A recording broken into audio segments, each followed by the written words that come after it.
예, 지난 강의에 이어서 벡터의 정의에 대한 이야기를 계속하면은 먼저 어떤 벡터가 있으면은 그 벡터의 크기를 이런 식으로 정의를 할 수가 있는데 그 벡터의 크기란 거는 다름이 아니라 그 피타고라스의 정리를 이용해서 각 벡터의 성분의 제곱을 합한 뒤에 루트를 취한 그런 값이 되겠습니다.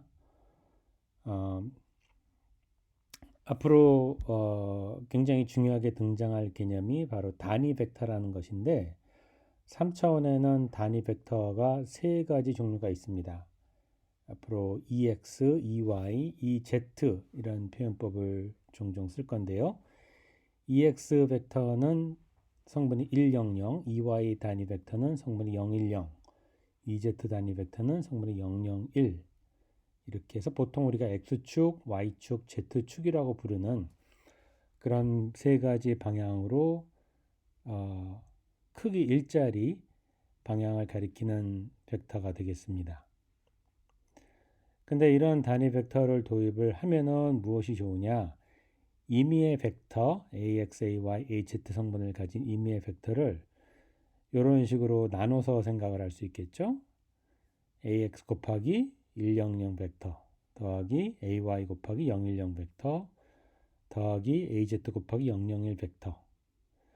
근데 100, 010, 001은 방금 도입한 EX, EY, EZ라는 이름의 단위 벡터입니다. 그래서 임의의 어떤 벡터를 이런 식으로 분해해서 표현할 수가 있어요. 다시 말하면 어떤 벡터의 EX 방향의 성분은 AX고 EY 방향의 성분은 AY고 EZ 방향의 성분은 AZ다. 이런 식의 표현이 가능해집니다. 그리고 또 중요한 점은 여기서 도입한 그 EX, EY, EZ 벡터라는 것을 그림으로 그려보면은 이런 식의 서로 직교하는 세 방향의 축이 되는데 요 세 축이 정의된 방식이 일반적으로 소위 말하는 그 오른손 법칙을 따른다는 거죠. 다시 말하면은 EX 방향으로 엄지손가락, EY 방향으로 검지손가락을 가리키게 하면은 세 번째 손가락이 가리키는 방향이 혹은 세 번째 손가락 혹은 그 손바닥 방향이 가리키는 방향이 바로 이 Z 방향이 되죠. 보통 그 단위 벡터 체계를 도입할 때 이렇게 오른손 법칙을 써서 X, Y, Z 방향의 단위 벡터를 도입을 합니다. 이제 그 다음 중요한 주제로 넘어갈 텐데 두 개의 서로 다른 벡터가 있으면은 그 두 벡터에 대해서 스칼라 곱이란 거를 정의할 수가 있습니다. 두 개의 숫자를 곱할 때는 그냥 그 숫자의 뭐 일반적인 곱하기 연산을 따라서 곱이 정의가 되는데 이 벡터라는 거는 성분이 세 개씩 있잖아요. 그래서 그 두 벡터를 곱한다는 것의 의미가 조금 더 복잡해집니다. 그런데 그 중에서 스칼라 곱이라는 정의는 뭐냐면은 일단 이 여기서 algebraic definition이라고 하는데 이거는 그 대수학적인 정의. 대수학적인 정의는 뭐냐? 각각 벡터의 성분들끼리 곱합니다. ax 곱하기 bx, ay 곱하기 by, az 곱하기 bz. 이런 식으로 곱을 한 다음에 그 곱하기 한 성분들을 값들을 더해요. 자, 이게 두 벡터의 내적에 대한 대수학적인 정의입니다. 근데 여기에는 또 기하학적인 정의가 있습니다. 기하학적인 정의는 일단 이 첫 번째 벡터의 크기를 두 번째 벡터의 크기에 곱합니다. 그 다음에 A 벡터랑 B 벡터가 있으면 그 두 벡터 사이 사이각이란 것이 있겠죠? 사이각 세타에 대한 코사인 세타 값을 곱합니다. 그래서 요 세 숫자로 곱한 값이 바로 A와 B 벡터의 내적이란 정의가 돼요. 근데 이거는 기하학적인 정의죠. 어떤 벡터의 길이 또 두 벡터 사이 사이각이란 기하학적인 개념이 등장을 했으니까 다시 말하면은 요 내적이란 개념을 두 가지 서로 전혀 다른 방식으로 이렇게 정의를 할 수가 있다는 거예요. 그러면 어느 정의가 맞느냐? 두 정의 다 맞습니다. 이렇게 정의한 값이나 기하학적인 정의나 계산을 해보면은 항상 두 결과가 정확히 일치합니다. 놀랍죠? 얼핏 보면은 두 정의가 전혀 같아야 될 이유가 없어 보이는데 같다 하는 게 수학에서 일궈낸 아주 중요한 증명이죠. 자, 근데 요 두 가지 정의가 서로 동등하다는 그 증명을 들여다보면 한 가지 궁금점이 생깁니다. 그게 뭐냐? 일단 밑에 있는 기하학적인 정의를 보면은 이거는 좌표계를 어떻게 잡느냐에 전혀 무관한 정의죠. 그렇죠? 두 막대기가 있고 두 막대기 사이에 사이각이 있고 막대기 각각은 고유한 길이가 있고 그런데 이 위에 있는 이 대수학적인 정의에는 요 성분이라는 개념이 들어오는데 이 X 성분, Y 성분, Z 성분이라는 거는 우리가 좌표계를 어떻게 잡느냐에 따라서 사실은 값이 달라져요. 그런데 좌표값이 달라지면은 좌표값을 곱한 값도 달라져야 되겠죠. 그런데 밑에 있는 기하학적 정의는 달라지지 않습니다. 따라서 위에 있는 요 곱도 달라지면 안 됩니다. 우리가 좌표계를 어떻게 잡든지 이 값도 변하면 안 되고 왜냐면 밑에 값이 변하지 않으니까. 근데 신기하죠? 이 X성분, Y성분, Z성분 값 자체는 분명히 좌표계를 바꾸면은 달라져요, 그 값이. 그런데 요 곱은 묘하게도 그런 변화가 있음에도 불구하고 변하지 않는 양이다라는 뜻이에요. 왜 그렇게 되느냐? 그 증명은 나중에 조금 더 이 벡터라는 양의 성질을 수학적으로 추상적으로 다룰 때 증명을 하겠습니다. 일단은 밑에 정의가 좌표계의 선택에 무관하게 항상 일정하기 때문에 위에 보이는 정의도 좌표계의 선택에 무관하게 항상 일정할 수밖에 없다라는 사실을 받아들이면 될 것 같아요.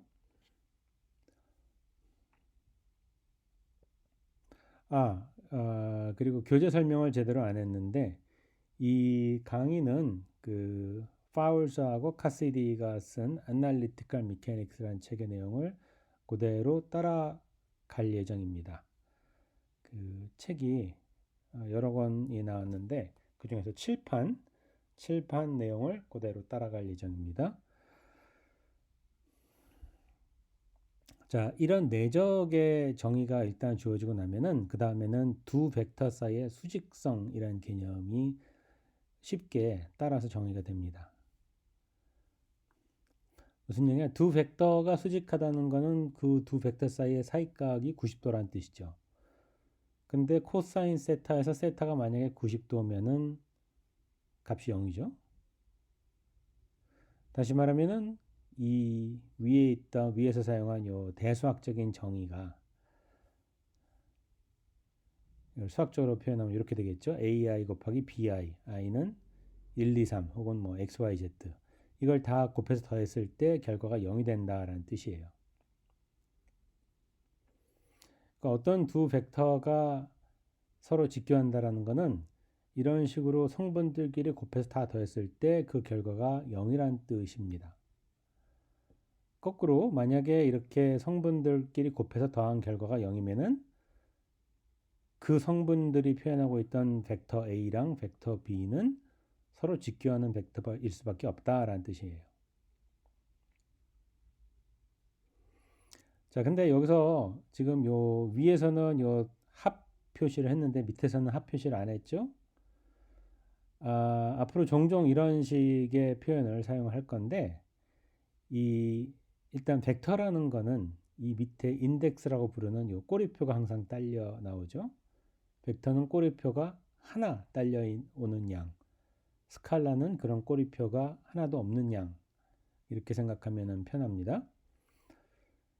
근데 어떤 표현들을 보면은 이런 똑같은 꼬리표가 두 번 등장하는 것들이 있어요. 그러면은 그렇게 두 번 등장하는 표현에 대해서는 무조건 합을 해라 하는 약속을 우리가 만들어서 그걸 지키기로 하면은 굳이 이런 더하기 표시를 안 해도 의미를 혼동하지 않고 그냥 이렇게만 써도 이 모든 i의 성분에 대해서 다 더하기를 하라는 뜻이구나 라고 쉽게 받아들일 수가 있죠. 그래서 이런 규칙을 아인슈타인이 본인 이 무슨 일반 상대성 이론을 연구할 때 도입했다. 그래서 아인슈타인의 규약이라고도 부릅니다.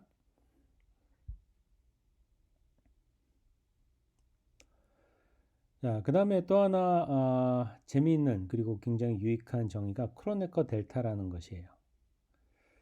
뭐냐, 아까 그 세 방향의 단위 벡터 E 알파를 도입을 했었는데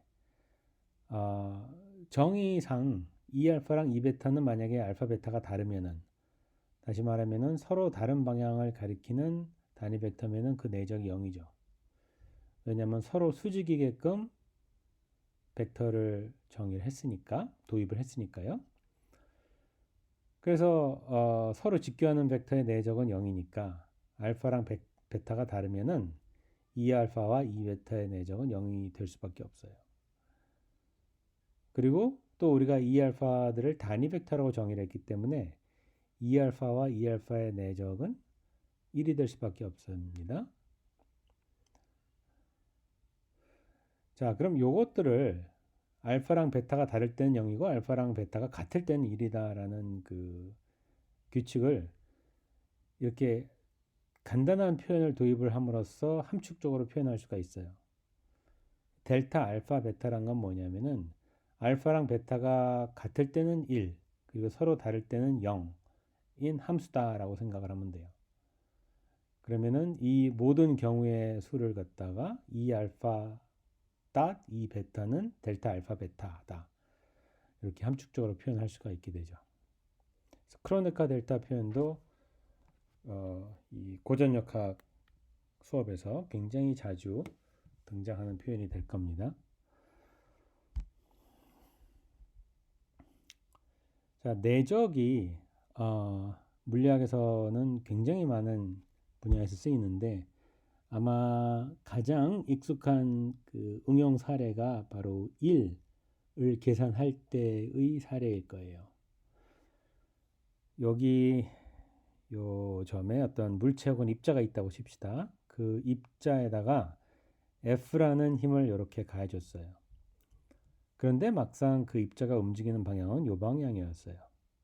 이 방향으로 델타 R만큼 이동을 했습니다. 입자가. 이걸 변이 벡터라고 하죠. 이만한 힘을 받았을 때 이만큼 입자가 움직였다고 하면은 그 힘이 입자에다가 실질적으로 해준 일의 양은 얼마냐, 델타 W는 얼마냐 하면은 그 두 벡터의 내적으로 그 값이 주어집니다. 따라서 이 내적 값은 요 두 벡터의 사이값 코사인 세타에 의존하니까 아무리 힘을 줘도 세타가 만약에 90도다 그러면은 이 입자에다가 전혀 일을 못 해준 게 되죠. 그래서 그 입자에다가 최대한의 일을 해주려면은 세타가 0이 되면 될수록 좋은 거죠. 그래서 움직이는 방향으로 뒤에서 밀어주는 게 일을 가장 효과적으로 하는 방법이고 만약에 세타가 180도다 그러면은 최대의 마이너스 1을 해주는 셈이 되죠. 그건 상식적으로도 당연한 것이 어떤 방향으로 움직이는 물체에다가 반대 방향으로 힘을 주면은 그 물체의 운동이 줄어들겠죠. 물체 운동이 줄어든다는 것은 그 물체에다가 음의 일을 했다는 뜻입니다.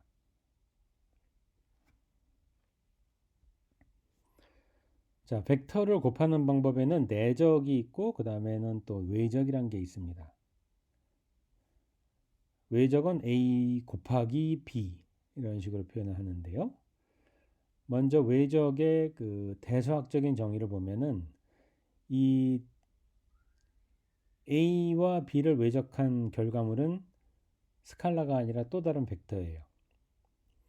근데 그 벡터면은 성분이 있어야죠.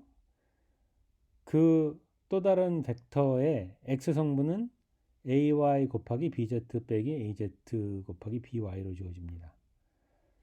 요 외적한 벡터의 y 성분은 az bx 빼기 ax bz, 요 외적 벡터의 z 성분은 ax by 빼기 ay bx. 이걸 잘 들여다보면 어떤 규칙 같은 게 보일 거예요. 그 규칙에 대해서는 조금 이따가 다시 한번 언급을 하겠습니다. 자, 그래서 이게 그 두 벡터의 외적에 대한 대수학적인 정의고, 여기에 상응하는 또 기하학적인 정의가 당연히 있겠죠. 기하학적인 정의는 이렇습니다. 일단 두 벡터가 이렇게 A, B 이렇게 있으면은 A 곱하기 B 외적 벡터에 해당하는 벡터는 일단 그 방향이 뭐냐면은 A하고도 수직이고 B하고도 수직이에요. 다시 말하면 A하고 B를 포함하는 어떤 평면이 있다. 그러면 그 평면의 수직 방향을 가리킵니다. 근데 어떤 평면의 수직 방향인 것은 두 가지 방향이 있죠. 평면의 위를 향하는 방향, 평면의 밑을 향하는 방향. 그 중에 어떤 방향이냐? 그럴 때 규칙이 있어요. A에서 B 방향으로 이렇게 나사를 돌렸다라고 했을 때 그 나사가 진행하는 방향이 곧 A 외적 B 벡터가 가리키는 방향입니다. 자, 그렇게 생각하면은 방향을 어떻게 정의할지에 대해서 전혀 혼란의 여지가 없어지죠. 자, 그런 식으로 요 A 크로스 B라는 벡터의 방향을 정의를 할 수가 있어요. 그럼 이번에는 A 크로스 B라는 벡터의 크기를 정의할 차례죠.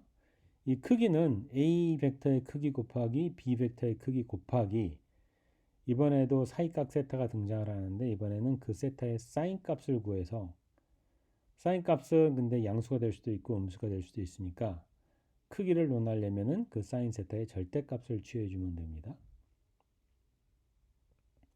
그러면 이제 A 크로스 B라는 벡터의 크기와 방향이 다 유일하게 정의가 됐죠. 그래서 벡터라는 거는 일단 그 벡터가 가리키는 방향과 그 벡터의 크기가 뭐다라는 정보만 주면은 벡터의 정의 자체가 유일하게 주어져 버립니다.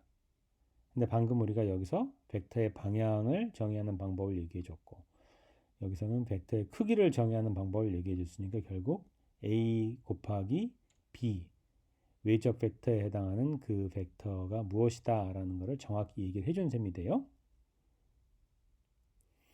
근데 여기서도 마찬가지로 이런 기하학적인 A 크로스 B의 외적하고 정의하고 여기서 말한 그 산술적인 정의하고가 과연 같은 정의냐 하는 게 의문이 들죠. 의문이 생기는데 이 두 가지 정의가 정확히 똑같다라는 증명이 또 있죠. 그건 여러분들이 미적분학 수업 시간에 서 아마 배웠을 겁니다. 그래서 두 벡터의 외적 또한 기하학적인 정의, 대수학적인 정의 두 가지 정의가 있고 두 정의는 완벽하게 일치하는 답을 준다라는 것을 알아두시면 되고요. 자, 그럼 이제 두 벡터가 있으면은 두 벡터에 대한 내적과 외적 이란 두 가지 곱하기 방식을 정의를 했습니다. 근데 내적과 외적은 비슷한 듯 하면서도 상당히 달라요. 일단 내적은 스칼라 값이죠. 근데 외적은 벡터 값이에요. 뿐만 아니라 이 A 벡터와 B 벡터의 내적은 B 벡터와 A 벡터의 내적과 같습니다. 왜 그러냐? 그거는 이 대수학적인 정의를 보면 제일 분명하게 드러나죠. 아까 대수학적인 정의가 어디 있었죠? 여기 있었죠. 여기서 A, B 순서를 바꿔도 결국 결과물은 똑같죠. 따라서 A, B 벡터의 내적은 순서를 바꿔도 값이 변하지 않습니다. 반면에 A, B 벡터의 외적은 순서를 바꾸면은 부호가 바뀝니다. 부호가 바뀐다는 건 어떻게 알 수 있느냐? 자, 이걸 보세요. 이 중간에 마이너스 부호가 나오는 덕분에 만약에 A하고 B를 바꾸면은 요거 전체가 앞에 부호가 바뀌어 버려요. 여기서도 마찬가지고 여기서도 마찬가지고. 따라서 A와 B의 외적은 B와 A의 외적과 서로 반대 방향을 가리키는 벡터가 됩니다. 크기는 똑같지만. 그래서 이 내적은 대칭적이고 외적은 반대칭적이다. 반대칭적이라는 거는 두 벡터의 순서를 바꿨을 때의 결과가 부호가 바뀐다는 뜻이에요. 그럴 때 어떤 연산을 거꾸로 했을 때 순서를 바꿔서 했을 때 결과물의 부호가 반대로 바뀔 때 그때 물리학에서는 그런 표현이 반대칭적이다라는 식으로 표현을 합니다. 이제 외적의 정의에 따라서 그 앞서 도입했던 그 세 가지 방향의 단위 벡터에 대한 외적을 쭉 계산을 해볼 수가 있어요. 직관적으로 EX와 EY의 외적은 EZ다. EY와 EZ의 외적은 EX다. EZ와 EX의 외적은 EY다. 이런 거를 쉽게 보일 수가 있어요. 근데 여기서 이 반대칭 성질을 이미 증명을 했죠. 그래서 EY와 EX의 외적은 옆에 마이너스 부호가 붙습니다. EZ와 EY의 외적은 마이너스 EX가 되고 EX와 EZ의 외적은 마이너스 EY가 돼요. 자, 이런 성질을 이용하면은 일반적인 벡터 A와 일반적인 벡터 B에 대한 외적을 쉽게 구할 수가 있어요. 왜냐면은 자, 이런 A 벡터가 있고 이런 B 벡터가 있으면은 전체적으로 외적을 할 수 있는 게 우리가 몇 가지가 있죠? 9가지가 있죠. 9개인데 EX와 EX의 외적은 0이에요. 여기서 먼저 좀 더 자세히 언급을 하고 넘어갔어야 됐는데 자, 만약에 A하고 B 벡터가 서로 나란한 벡터다 하면 요 사이각이 0이 되겠죠? 사이각이 0이면 사인 세타가 0입니다. 다시 말하면은 두 벡터의 외적 벡터의 크기가 0이라는 거예요. 크기가 0인 벡터는 그냥 0인 벡터죠. 존재하지 않는 벡터나 마찬가지입니다. 그래서 EX와 EX의 외적 벡터는 0이고 EY와 EY의 외적 벡터는 0이고 EZ와 EZ의 외적 벡터 또한 0입니다. 그럼 살아남는 연산은 뭐냐면은 EX와 EY의 외적, EY와 EX의 외적 이런 것들인데 EY와 EX의 외적은 EX와 EY의 외적에 반대 부호를 붙이면 되죠. 그래서 이렇게 반대 부호를 여기다 붙여줘야 됩니다. 그러면은 방향은 EZ 방향인데 그 앞에 있는 계수는 이런 식의 조합이 등장을 하게 돼요. 나머지 것들도 마찬가지 규칙을 적용하면은 금방 유도가 됩니다. 그러면 요 각각의 요 계수 표현들이 뭐냐? 앞서서 우리가 대수학적인 외적의 정의를 도입했을 때 나왔던 바로 그 표현들이 되죠. 그렇죠? 이 표현이 어떻게 나왔는가 궁금하다 싶으면은 자, 요 정의로부터 출발해서 이런 식으로 증명을 하면 됩니다.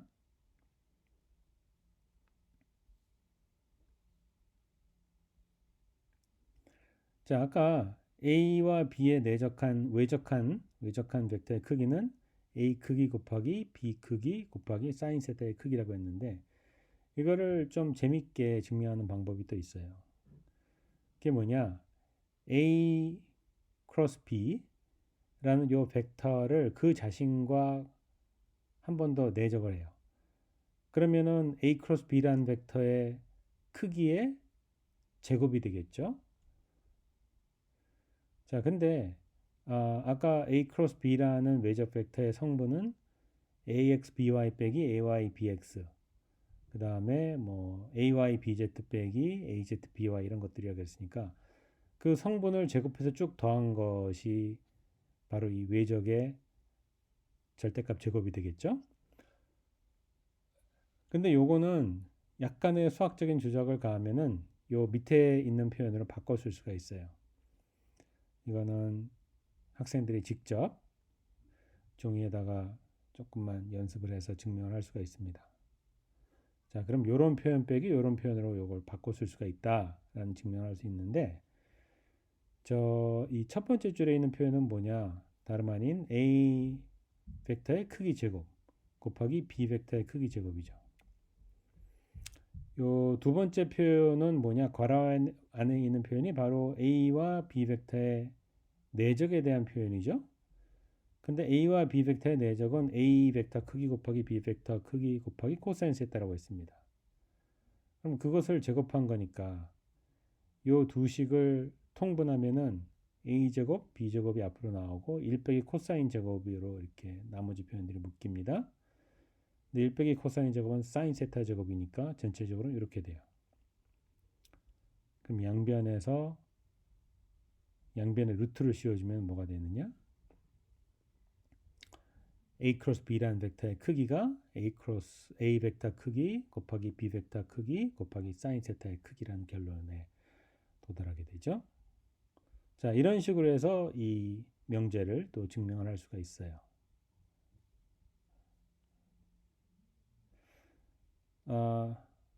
또 다른 방식으로 표현하자면은 이런 게 가능합니다. a 크로스 b의 절대값 제곱 더하기 a 닷 b의 제곱. 요거는 그 내적한 두 벡터를 내적한 값의 제곱이고 이것은 외적한 벡터의 크기 제곱입니다. 근데 그 두 양을 더하면은 그동안 우리가 쭉 공부한 식에 따르면은 그냥 a 제곱 곱하기 b 제곱이 돼요. 그죠? 근데 양변을 a 제곱 b 제곱으로 나누면은 우변은 1이 되고 이 a 크로스 b 제곱은 사인 세타 제곱에 비례했었는데 a 제곱 b 제곱으로 나누면 그냥 사인 세타 제곱만 남죠. 그리고 a 닷 b는 코사인 제곱 코사인 세타에 비례했는데 거기서 크기를 나눠버리면 그냥 코사인 세타 제곱만 남죠. 그래서 결국 이 식이 외적의 제곱 더하기 내적의 제곱이 각각 크기 제곱의 곱이다라는 표현을 다시 표현을 하자면은 그냥 사인 세타 제곱 더하기 코사인 세타 제곱은 1이다라는 우리가 잘 알고 있는 그 삼각함수의 공식이 됩니다.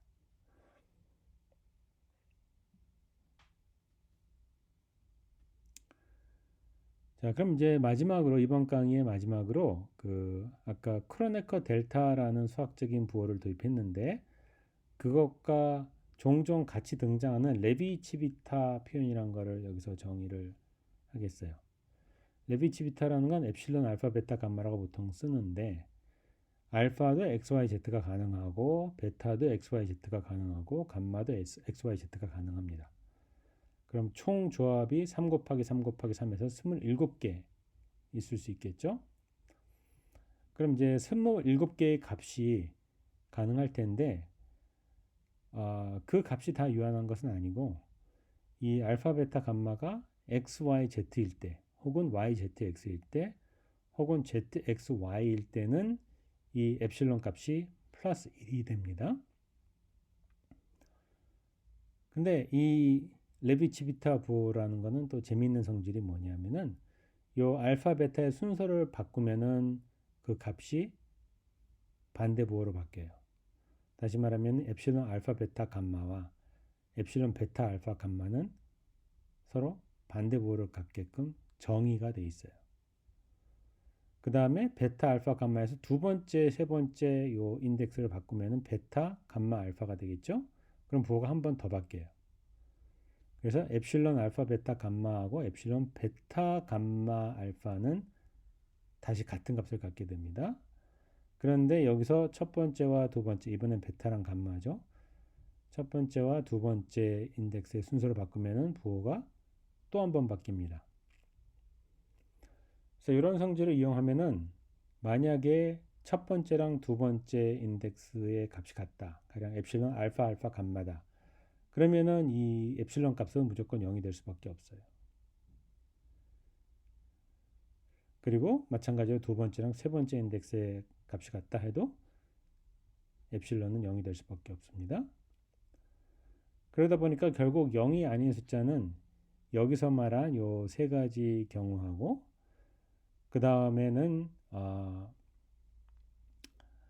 XYZ가 아니라 가령 Z, Y, X 혹은 Y, XZ 혹은 x, z, y 인덱스가 그런 경우는 엡실론 값이 마이너스 1이 돼요. 그래서 마이너스 1이 되는 경우가 3가지, 이렇게 플러스 1이 되는 경우가 3가지. 그래서 총 6가지 경우만 엡실론이 유한한 값을 갖고 나머지 경우는 엡실론이 전부 다 0이 된다는 그런 성질이 있습니다. 자, 그럼 이런 부호를 왜 굳이 도입을 하느냐? 자, 엡실론 레비치비타 부호를 도입하면은 이 임의의 단위 벡터에 대한 외적을 이렇게 한 줄로 깔끔하게 표현할 수가 있어요. 이게 가령 x고 y다. 그럼 이 x와 이 y의 외적은 이 z죠. 자, 근데 보세요. 여기가 알파가 x고 베타가 y다. 그럼 엡실론이 0이 아닌 경우는 감마가 z인 경우밖에 없어요. 그렇죠? 그리고 엡실론 xyz는 아까 뭐라 그랬죠? 엡실론 xyz는 값이 1이라 그랬죠. 따라서 우변은 그냥 엡실론 z가 나오게 돼 있어요. 이게 만약에 2y, 2x다. 그럼 여기가 엡실론 yx가 되겠죠? 그럼 마찬가지로 여기도 감마가 z인 경우만 이 엡실론이 살아남아요. 근데 엡실론 yxz는 엡실론 xyz에 비해서 요 첫 번째랑 두 번째 인덱스 위치가 바뀌어 있죠. 그래서 이 엡실론이 마이너스 1이 됩니다. 마이너스 1이 된다는 것은 오른쪽 표현이 마이너스 2z가 된다는 거예요. 자, 그런 식으로 따지면은 아까 여기서 도입했던 이 여러 줄의 식이 단 한 줄의 식으로 딱 요약이 됩니다. 그게 바로 요 식이죠. 자, 그리고 요 식을 이용하면은 일반적인 두 벡터에 대한 외적 결과를 아주 손쉽게 얻을 수가 있어요. 일단 A라는 벡터는 A알파, E알파, 그리고 알파에 대해서는 아인슈타인 기억에 따라서 그냥 합을 한다라고 우리가 칠 수 있죠. 그 다음에 B라는 벡터는 B베타, E베타라고 표현할 수가 있죠. 그럼 A알파, B베타는 어차피 그냥 숫자들이기 때문에 이렇게 앞으로 먼저 빼낼 수가 있고, 결국 우리가 해야 될 계산은 뭐냐면은 E알파라는 단위 벡터와 E베타라는 단위 벡터 사이의 외적이에요. 근데 이 외적은 어떻게 주어지느냐? 이렇게 주어지죠. 그럼 이 결과를 여기다 도입을 하면은 이렇게 됩니다. 자, 그럼 요것이 결국 뭐냐면은 A 크로스 B라는 어떤 벡터의 감마 번째 성분 곱하기 감마 방향의 단위 벡터. 그리고 물론 이제 감마에 대한 합이 여기다 있다고 치는 거죠. 이렇게 돼요. 다시 말하면 어떤 두 벡터의 외적인 벡터의 알파 번째 성분은 이렇게 간단하게 주어진다는 거예요. 그리고 이 표현을 이 성분별로 풀었으면 뭐가 되느냐? 정확히 아까 우리가 외적의 정의를 대수학적인 방법으로 내릴 때 도입했던 그 표현 있죠? 이런 표현들.